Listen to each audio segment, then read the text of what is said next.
Hello guys, welcome back to my channel. I thought I'd change it up with a hello guys. I say hi guys too much and I feel like Nicole337 or Miranda. I'm like, hi guys, it's Nicole. I'm not Nicole, but I do love Nicole. By the way, I am filming. It's a really nice sunny hot day. My room's boiling, so I have the window open, so if you hear airplanes, cars or birds, that is why. The sun is up, the sky is blue, it's beautiful. And so are you. So now let's get on to a review of the Arcadia's Deep Heat Projector. This has been used in Lyra's tank for the last 2 months. So how did we get on? Did it make a difference to her behaviour? And did she use it very much? So firstly, what I wanted to see is what kind of temperature gradient it caused, because I wasn't really sure if it was projecting outwards that much. It was set at 75 degrees Fahrenheit, which isn't too different to the temperature of my room. Of course, this really differs with weather, but it isn't a really big difference. So I used my laser thermometer to take temperatures of 5 areas of the tank, and this is what I found. Now I will like to just point out that laser thermometers tend to be more specific, so if you don't have one and you have reptiles, I highly recommend them. They're very helpful. But as you can see, the hottest point is of course where the heater is, and then it gradually gets cooler, and the floor is of course the coldest as heat rises. So I think you'd notice a much bigger difference if your animal required a higher temperature. So if you had like a leopard gecko or a bearded dragon, you would notice a much greater temperature gradient.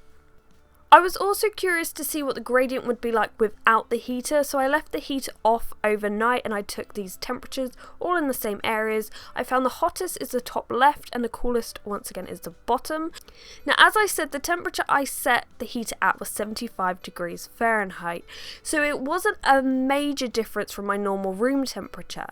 However, what I like about the heat projector is unlike a ceramic heater, it actually produces infrared A and infrared B, and it projects heat deep within the muscle tissue, so the animal is heated in a more natural way like it would be by the sun. So did Lyra actually use this? Now it's kind of hard to say because you know crested geckos, they don't really stay in one place at once unless they're sleeping, and when they're sleeping they tend to have their favourite spots you always find them in. So for Lyra it's her snake plant or her coconut hide, and neither of these were really affected by the heat projector. So before the projector was in, she slept in these areas, and whilst it was on, she also slept in these areas. So in these 2 months, it hasn't made any difference to where she sleeps. But at the same time, the tank has never been so cold that she has to actively seek out extra heat. So it's really not made too much of a difference. Also at night, crested geckos tend to be super active and all over their tank. So Lyra was never really in one place for very long. There were a few times I have to say I did walk into my room and I found her under or near the heater, but I cannot be sure whether this was just her passing by and when I walked in the room she froze, or she was actually deciding to hang out there. It's very hard to tell. I think if I set up some sort of like night vision camera, then I could probably pick up on this more, but sadly I don't have anything that can really fit in her tank and not disturb her. One thing I did notice actually that this projector did do is frazzle my pothos leaves. The pothos has got massive lately and the leaves are starting to touch the roof, so unfortunately these two were in the firing line of the projector, so that was sad to see. Now in my previous video that I did of this, I also mentioned that this produces, I think, under 4 lux of light. So this will not affect your reptile's day and night cycle. However, I did not see any light at all. And I'm wondering whether it only produces a certain glow when it's at a really high temperature. So that might be why I didn't notice it. But at the same time, like in these pictures that you can see that are from Arcadia, I think the animal required much more heat, hence why it was glowing a bit. But as I said, this does not affect your reptile's day-night cycle. So after 2 months of using this, have I seen a dramatic change in Lyra's behaviour? To be honest, not really. She's always been incredibly active, projector or not. She'll be up and down those branches and all around her glass walls of her tank, no problem. The only thing I have noticed is lately she hasn't eaten as much, but that could be down to a number of things. We are in spring, it's suddenly got warmer. We also had some weird weather. It went like freezing cold and snowing, and then now it's suddenly warm. She may be bored of the flavour of food I've given her, but I've got more variety, which we'll see in the future. And potentially she may be carrying eggs. But overall, she's still a nice, healthy weight and healthy gecko, so I'm not too concerned. But with all of this said, would I recommend the Projector? I think if your room that the Crested Gecko lives in is particularly cold, then yes, this will be definitely a great addition. I think you'll notice a massive difference with your Crested Gecko. I think most of the time people are told that if you have a Crested Gecko you need no extra heat, but then you go into autumn and winter and the temperatures do drop too cold. And I recently watched a video that was filmed in New Caledonia, and they read temperatures of about 82 degrees and Crested Geckos were around. Now, I wouldn't necessarily recommend something that hot.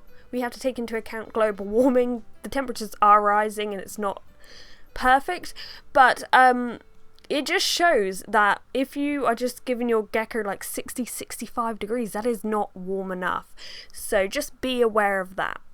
But also remember, this deep heat projector isn't just for Crested Geckos, it's actually for a range of reptiles, and I definitely think you'll probably see a bigger difference with animals that require a higher temperature in comparison to the room temperature. And if you guys have used this maybe for a leopard gecko, bearded dragon, maybe a snake, I don't know, whatever it is, if you have used one of these, let me know in the comment section below how your reptile is getting on.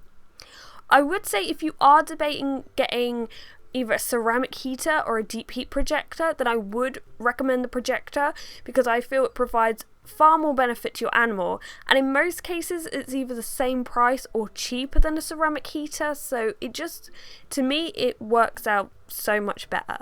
If you want to learn more about the deep heat projector, I will leave a link to the product video I made for Arcadia. I would also like to point out that despite working with them to make the product videos, I will always keep my reviews honest. If I think something isn't very good, I will tell you guys that, but I think if you did want to learn more about this particular product, because there's far more information in that video, then I will leave that link and you can go and check that out. So overall, I think it's some great new technology that, you know, we're really projecting literally our reptiles into the future. We're trying to get them as natural as possible because that is where they grow up. That is the best for them. And so I think it is really great technology. It's had no bad effect on my gecko. It has on my pothos. I'll never get those 2 leaves back, but you know. But I think it's a great price and could really be beneficial to your reptiles. Just maybe a Crested Gecko was a poor example for this review. Anyway, I hope you've enjoyed today's video. If you haven't already, please subscribe. But thank you very much for watching, guys, and goodbye. Whilst filming, just behind us, Gizmo's about. Giz, this is Lyra. I don't know if you two have formally met. I don't know what you think of her. I think she's giving you the stink eye, Lyra. Kinda rude, Gizmo. Kinda rude.